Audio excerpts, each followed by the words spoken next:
नमस्कार जी। मेरा नाम संजीव कुमार है। बाप का नाम श्री राम किशन है। गांव अरैयावाला, तहसील बिलासपुर, ज़िला यमुनानगर, हरियाणा। चमार हरिजन जात है जी मेरी। मैंने 1 साल से ऊपर हो गया FIR दर्ज कराए हुए। मैंने दिल्ली में प्रधानमंत्री जी, सुप्रीम कोर्ट जी, मानवाधिकार जी, गृह मंत्रालय जी, CBI जी, मुख्यमंत्री जी हरियाणा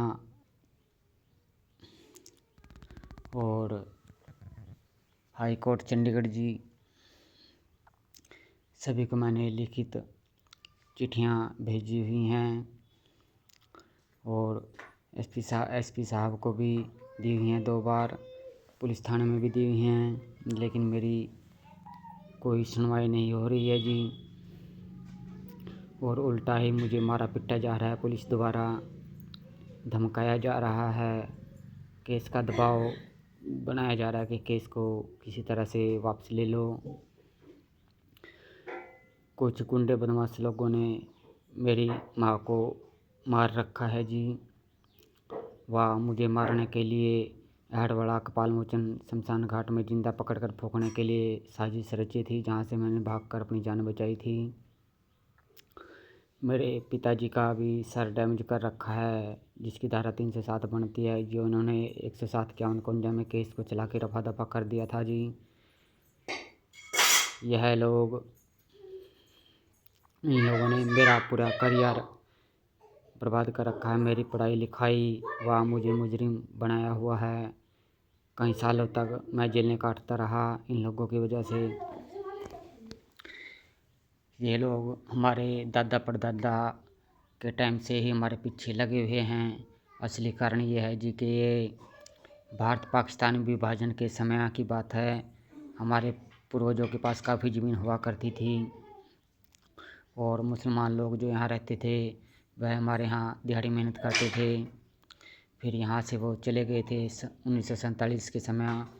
फिर वहाँ से दोबारा दूसरे लोग आए थे जो मुसलमान थे। इन्होंने फिर धोखे से हिंदू को अपना लिया था, क्योंकि हिंदू अपनाने के कारण इन्हें ज़मीन पे इन्होंने कब्जा करना शुरू कर दिया था। धोखे, छल कपट से, होशियारी से, मार धाड़ से। और गांव जटपुरा व गांव अरैयावाला में सारी ज़मीन मेरी है।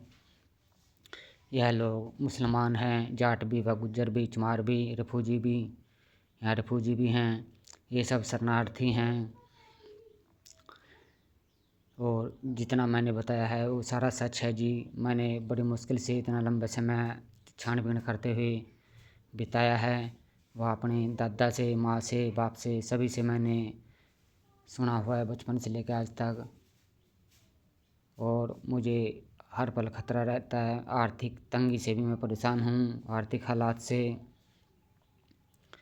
मेरी हाथ जोड़कर प्रार्थना है प्रधानमंत्री जी से भी, विपक्ष की पार्टियों से भी, कांग्रेस से भी, बसपा से जी, माता बड़ी बहन मायावती जी से भी, सभी अन्य पार्टियों से भी, श्री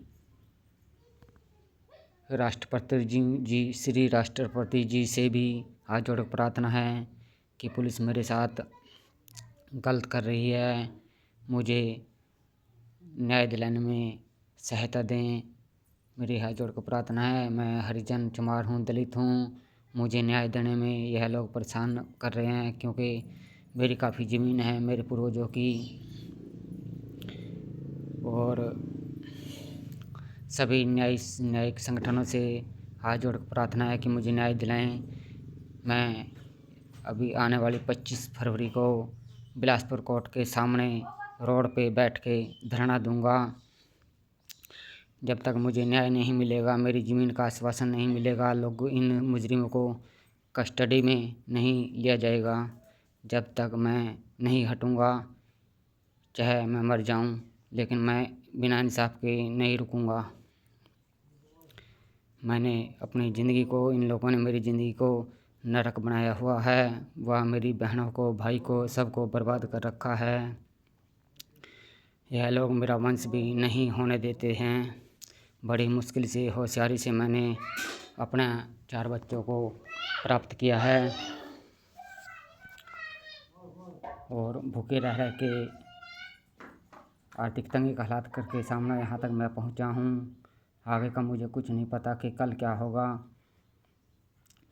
25 तारीख को मुझे मदद दी जाए। वह मीडिया से भी मेरी हाथ जोड़ कर प्रार्थना है कि मेरी सच्चाई को दूर दूर तक पहुँचाएँ। मैं एक हिंदुस्तानी हूँ, दलित हूँ, चमार हूँ और मुझे इंसाफ दिलाया जाए। वह मुझे आर्थिक मदद भी दी जाए थोड़ी बहुत, ताकि मैं अपने बच्चों का गुजारा कर सकूं।